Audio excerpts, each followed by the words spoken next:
Good morning, good afternoon, good evening, everyone. The next Industry 5.0 Wasteless World talks are here.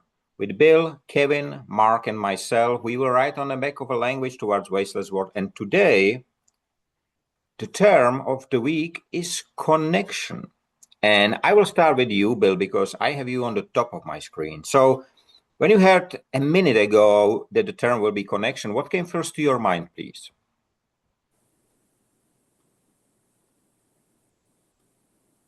Things reaching out, not always in a good way. For example, all the spam calls and texts and so on. I don't want connection there. I avoid it. But reaching out, um, touching, holding, feeling, um, communication, the thought of trees having a connection underground in the roots and sending electrical or chemical signals to other trees. It's a very rich word. Mark, the same question for you. What came first to your mind, please? I tend to think of connections uh, between machines or between people or between people and machines, that sense of connectivity. And when think of those connections, rather than simply point to point connections, then I'm intrigued by network connections, a network of connections. So, yes, as Bill says, a rich word. Kevin, the last one today. Um, Synchronicity. I think that we are all connected, whether we like it or not. Subconsciously, we are all one. You Ooh. know, just before we started, I read a quote by Karel Čapek. You know, it's my favorite author. And he said, "Do you know how wonderful the world will be if only the people speak who has something to say?" Hmm. It's quite interesting. I'm not sure if I translated it fully correctly, but I think you That, that's understand. that's a very timely comment, Michael, seeing as how last night we had the president's address to the nation, his annual. I did not watch it, but um, if only people who had something to say. It's quite interesting because in the noon discussion, uh, generally almost the entire discussion was about the connection to God. Really? Mm. And I was the only one in the group who does not believe in God, or I am not Christian or anything like that. I believe in something, but it's not God. So I'm not uh, Christian and so on. But it was very interesting, very interesting. And we did not mention that. And when I mentioned that to Jane, she said, I never thought about it. I thought about connection between me and you. So that was the first, of course, I have this in mind. But it was quite interesting. Something close to that um, that I have been in the middle of recently, and that is death and the connection with those who have gone before us. Also a connection.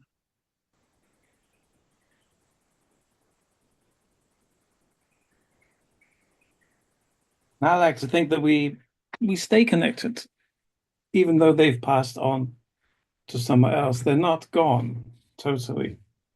We're still connected with them. Someday, when we have more time than 40 minutes, I'll give you a list of all the connections that I've had with people who are gone before. It's scary. It's liberating. It's it's great. I think that I personally feel a very strong connection with some people.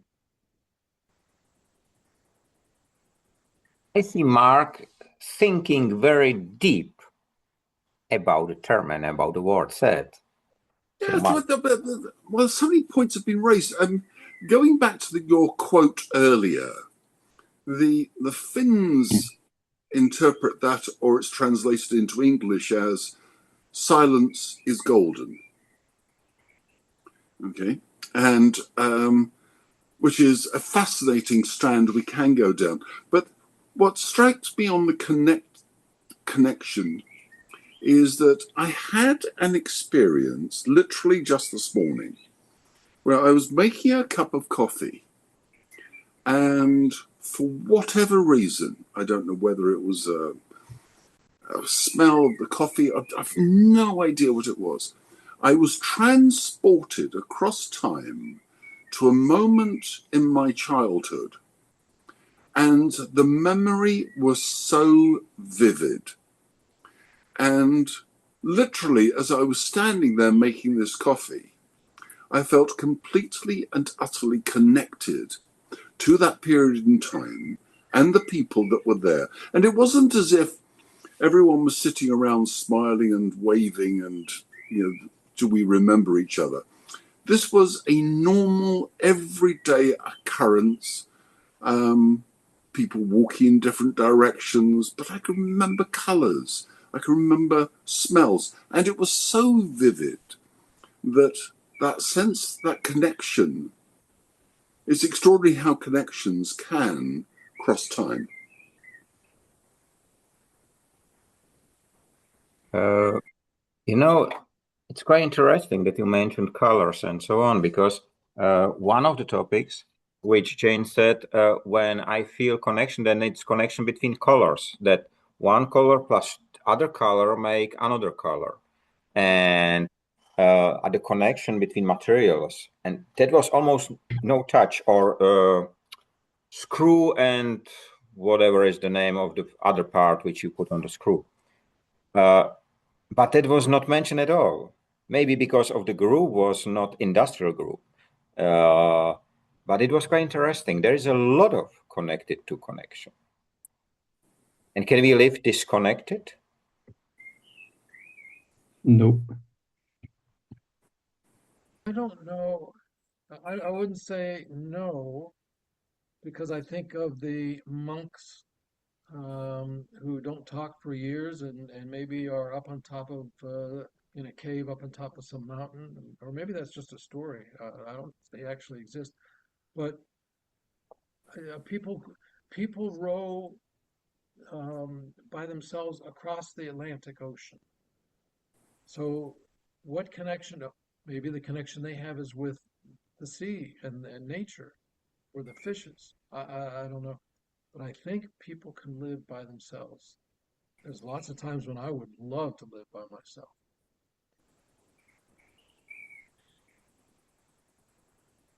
Yeah, and it's interesting when you look at it, being connected to one's environment that's around one. It's once again, it's not a single thing that one's connected to. It's a mass of things. And in the engineering telecoms world, if you looks at a thing called Metcalfe's law, which determines the value of a network is the number of connections squared. So if you're the only person in the world with a telephone, you've got a piece of furniture, it's of no use. If someone else has got a phone, you can call each other. If a third person has got a phone, you've got a choice of who to call. And so the value of the network grows the more people that are connected or items that are connected. And with concentration, perhaps we focus on connecting to one thing, but actually, in that example of rowing across the ocean, one is connecting to so many things. Yeah, we're disconnecting from the physical world, really connecting to the metaphysical. Yeah. Mind you, the water does feel wet. Yeah, it's like rain. In Germany, the rain is wetter than in Denmark.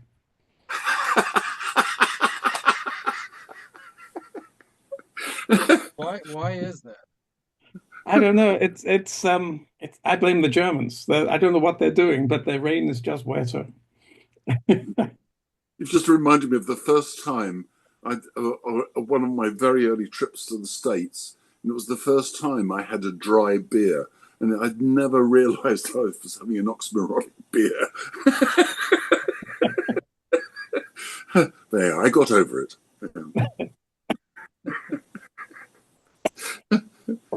Uh, So, so on the one hand, we look at connection. What about disconnecting? Before you How answer easy is that, it? is that the opposite of connection? Well, it could be. It's more the opposite of connecting rather than connection. Is it isolation? you know, in connection to connection, we frequently speak about connection of one to another or one to more and so on. But we need to have a connection to ourselves. We have to be aware of ourselves, of our, I don't know how to call it in English, but you understand what I mean. And it's quite interesting that we are frequently forgetting something which we have already. And that was for many, many other words as well. And I have one question which we cannot answer. If we forget connection as a number of connection in a social media and so on, let's forget it. Can we measure connections? How, if not by volume? That's similar to the question of how good is a country, and let's answer by what's their GNP, which I totally reject. Um, so it's more than just volume.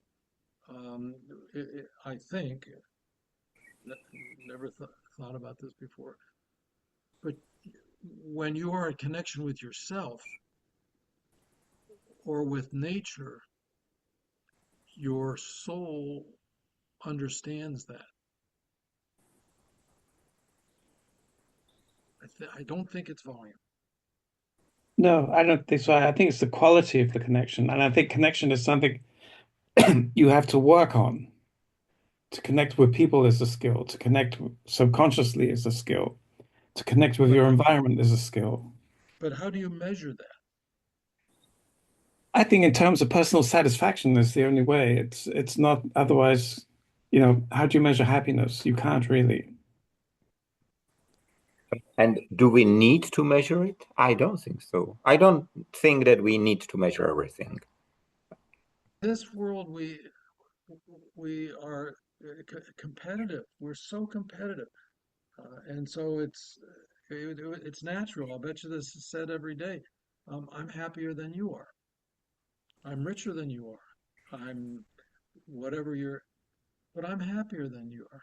And I know some people who are just so disconsolate or so they're just unhappy people. You hate to be around them.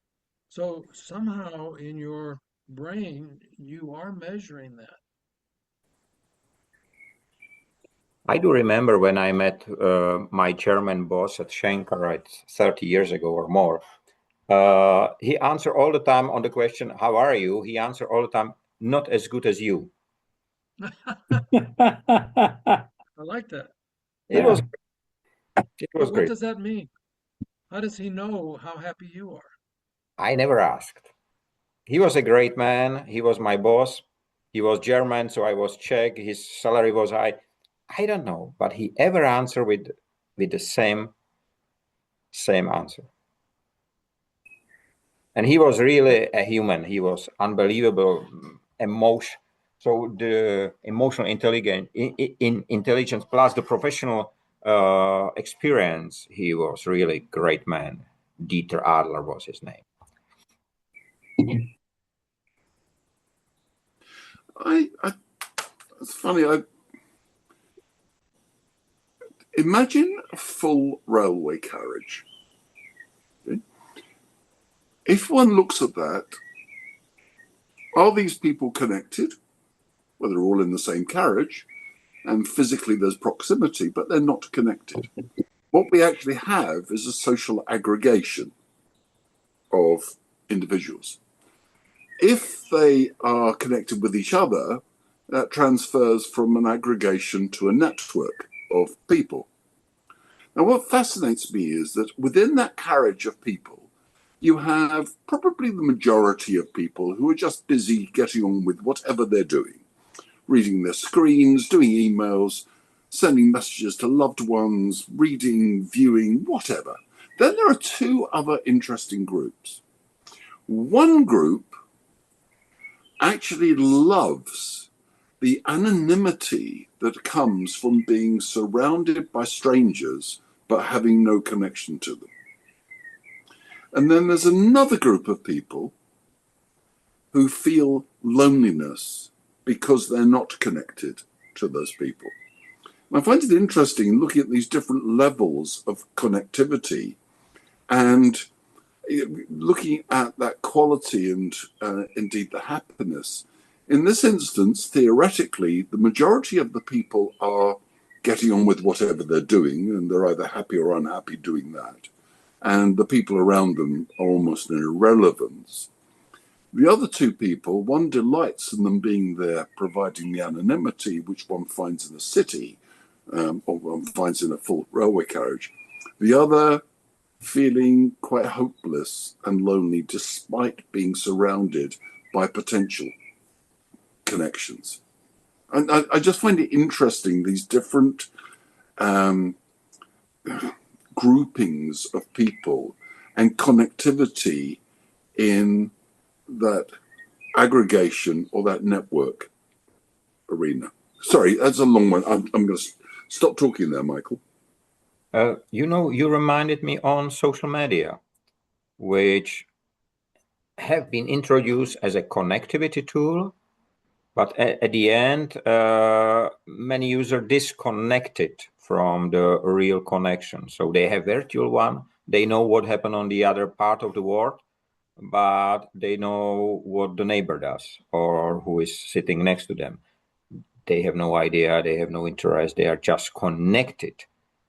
So the connection can be a very strong tool, but can be very easily misused. I think it was yesterday or day before, a Putin government switch off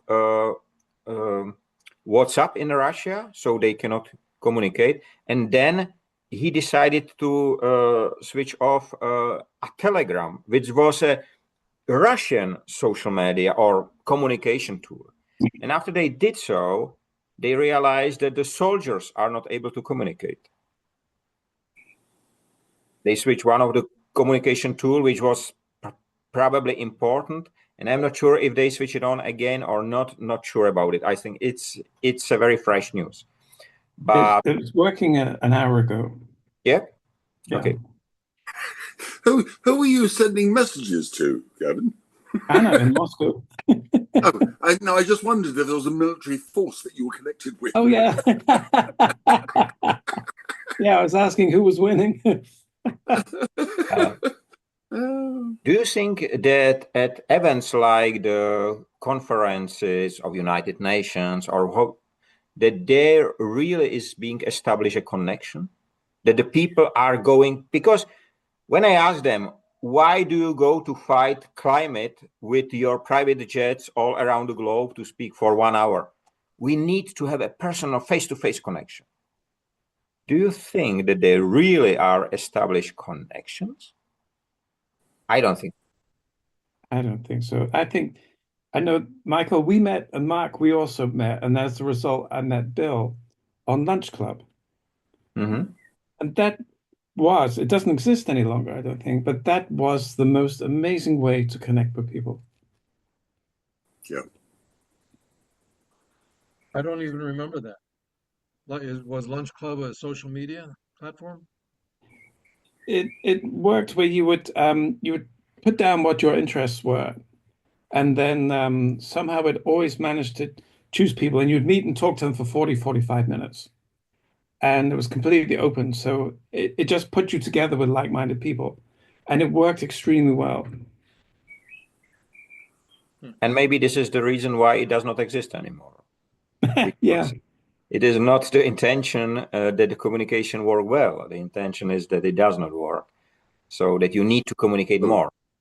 No, I think that what happened, I haven't got the full story, but I believe the problem they faced was that investors were not seeing a high enough return on investment in financial terms. And this is where it comes back to what is the value of a connection. Because if one is measuring it in terms of advertising revenue or some other such thing, one is missing the actual value of the network to the participants within the network and the value that's come from it. And I know that there's at least one group that is trying to build a replacement for Lunch Club at the moment. I've got my list I'm on the waiting list to try and see what it's like.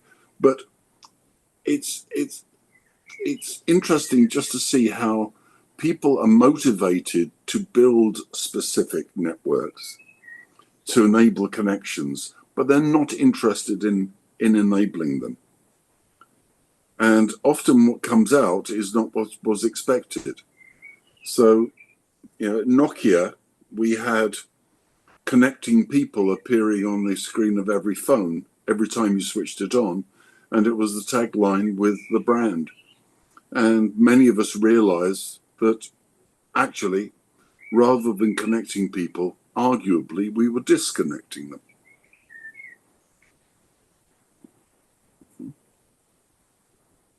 But it's interesting. I think if you look at Nokia, it comes from Finland, and people do live long distances from each other. So from the original idea, it certainly narrowed the gap between people. So it was actually connecting Finns with each other. Yes, but the problem is, bless them, because I adore them, Finns don't like talking to each other. No. It's the famous story of the two Finns at work, and one says to the other, "Do you want to go for a beer after work?" And the other one says, "Yes." And later they're in the bar or in the pub, and one turns to the other and says, "So, how are you?" The guy replies, "Did we come here to drink or to talk?" I heard a similar one where they're at a party and one of the Finns raises his glass and says, "Cheers." And one of the other guys gets really angry and said, "We don't come here for speeches." Speaking about jokes, it reminds me on one. I don't know whether you know that the Czech anthem begins with the words, "Where is my home?" These are the first words, "Where is my home?" And there are many jokes about it, like the Sharks eat the American and Germans when they sing their anthem, and then Czech start singing, and the Shark says, "Let him go. He does not know where he lives." And there are so many.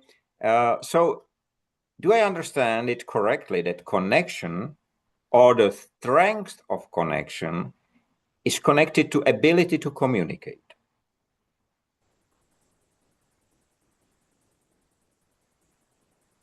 No. There's a lot to be said to that. Yes. Yes and no. So US say yes, UK say no. What about Denmark? Denmark says, but not necessarily. And all are winners. All are right. Baltic That's the best diplomacy. part. No, I tell you why. Because as you were asking that question, the thought that came to my mind was, what is the difference between family and friends? And of course, the difference is that family are the friends you don't choose. Who do you have the tightest connection to? The friends where one has empathy and one feels a relationship, or someone through some genetic link, family history that says you're connected. So that's the only reason I answered that way. And Bill, your answer was the opposite one? And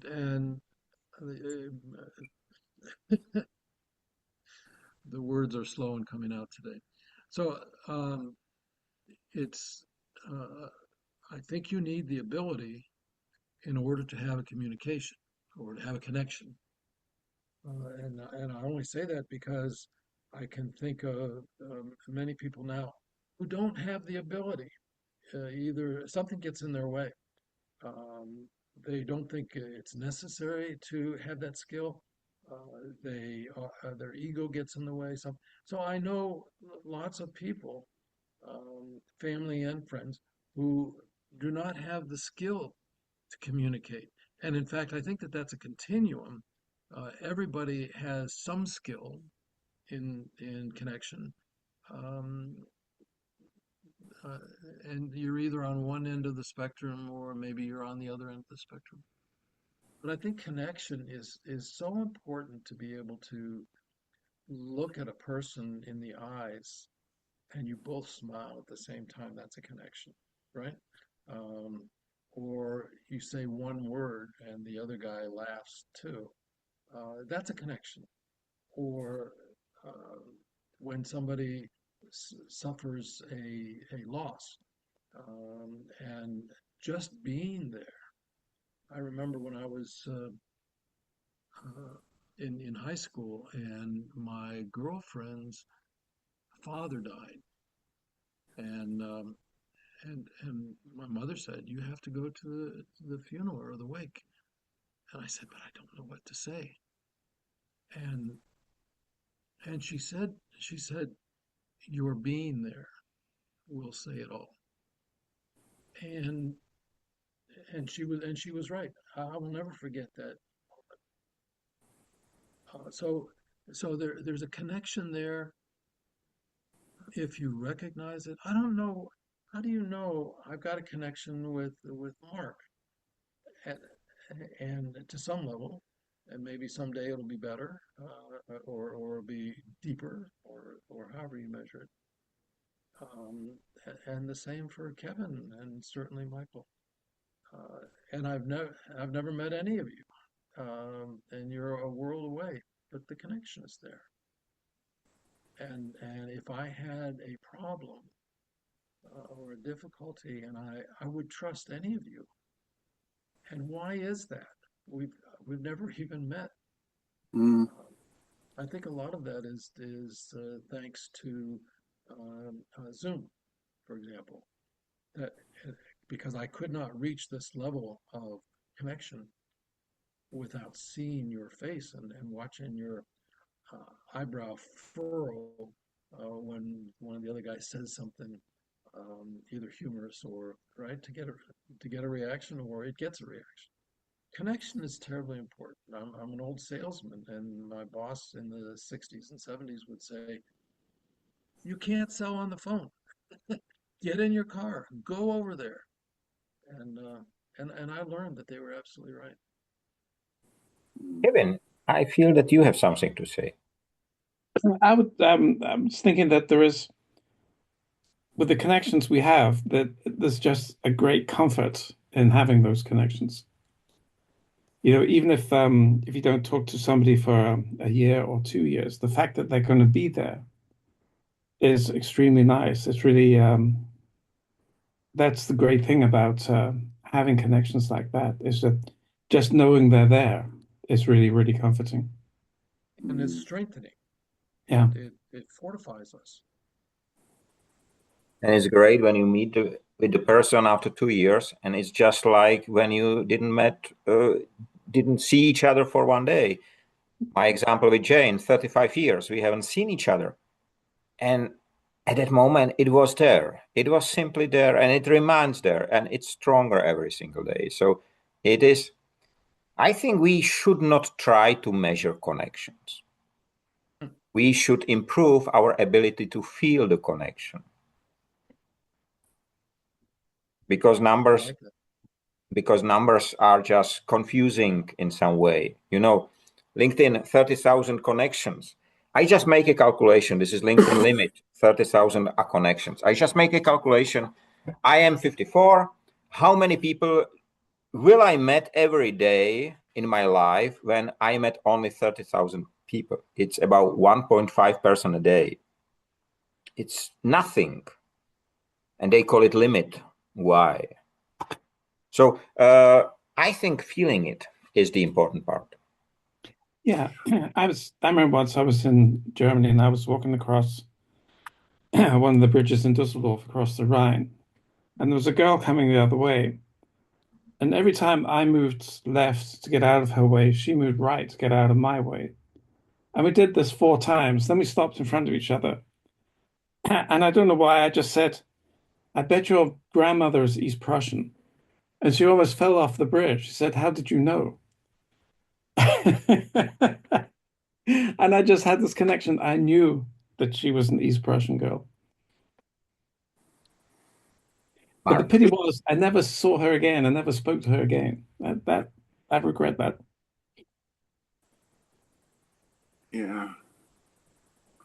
Going back, Michael, on what you were saying, that feeling the connections, I actually, I would actually suggest that the challenge for us is to explore connections.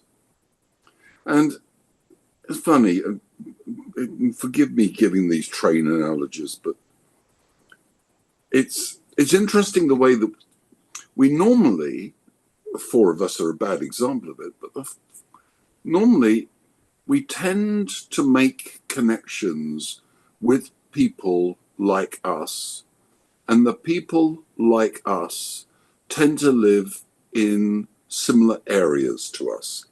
So it could be socio-demographic, we could be part of the same community, we might have mutual connections within a community, whatever. Okay?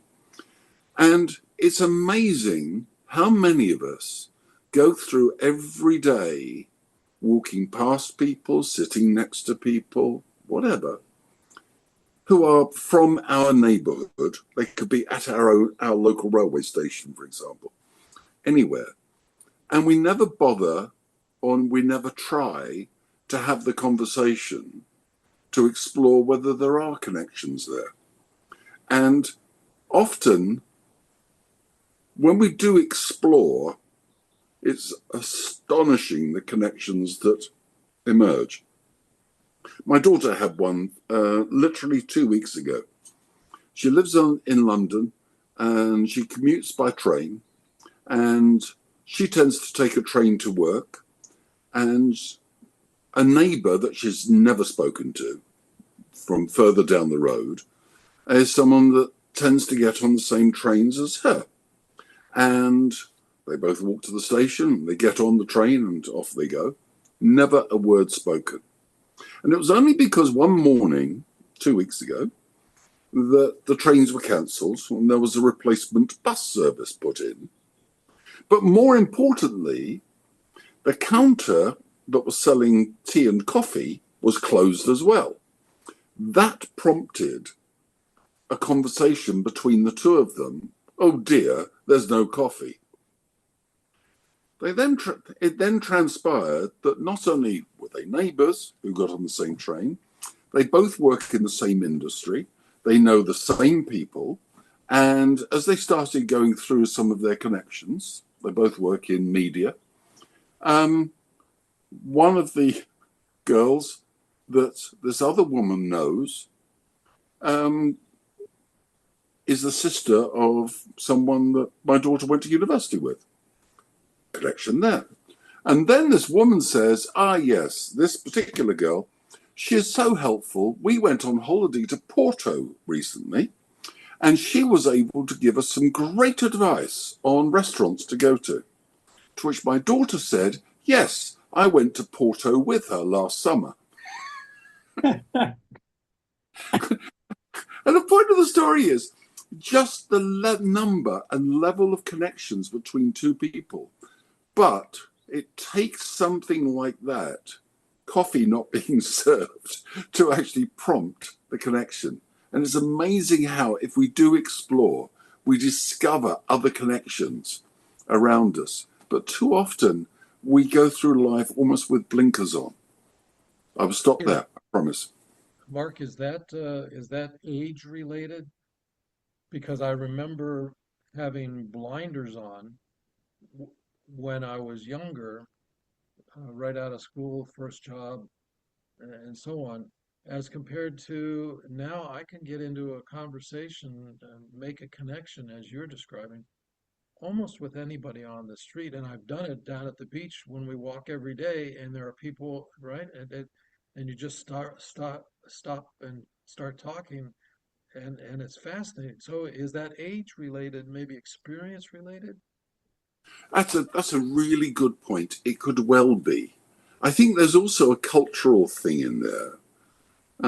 It's reckoned that if you're the reason the Brits don't talk at railway stations is that if you start a conversation, you're either drunk, drugged, or deranged.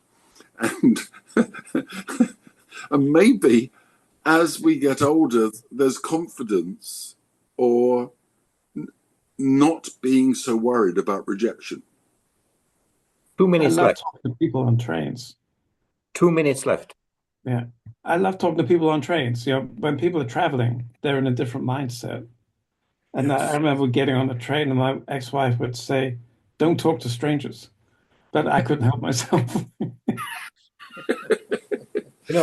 I was going on train from some conference, and there was a guy who was Czech. Then I talked with him. He was in his 70s.